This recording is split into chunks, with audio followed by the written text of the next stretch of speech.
Zieh deine Schuhe aus, mach's da gemütlich, lehn dich zurück und schnauf tief ein. Leg deine Haxen auf den Tisch, heut muss gar nix wichtig sein.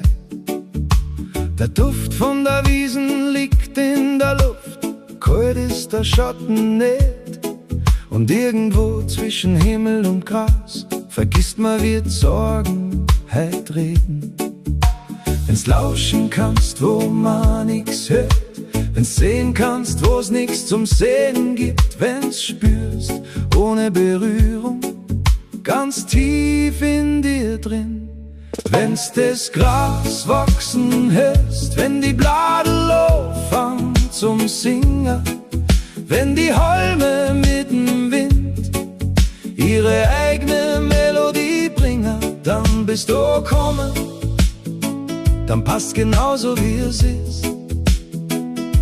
Dann spürst dann Frieden und vermisst gar nix. Die Ameisen sind wichtiger als jeder Nachrichtensprecher. Und ein Vogel auf dem Zaun ist heute der bessere Erzähler. Du liegst im feuchten Gras und schaust den Sternen beim Wandern zu. Und irgendwo zwischen Tag und Nacht kehrt ein bisschen Ruhe ein. Wenn's lauschen kannst, wo man nix hört, wenn's sehen kannst, wo's nix zum Sehen gibt, wenn's spürst, ohne Berührung, ganz tief in dir drin. Wenn's das Gras wachsen hörst, wenn die Bladel anfangen zum Singen, wenn die Halme mit dem Wind ihre eigene Melodie bringen, dann bist du gekommen, dann passt genauso wie es ist. Dann spürst dann Frieden und vermisst gar nix.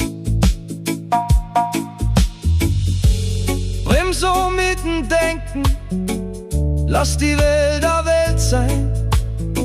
Du brauchst nicht immer schneller und dann nicht immer weiter gehen. Wenn's das Gras wachsen hörst, wenn die Bladel anfangen zum Singen, wenn die Halme mit dem Wind ihre eigene Melodie bringen, dann bist du gekommen, dann passt genauso wie es ist.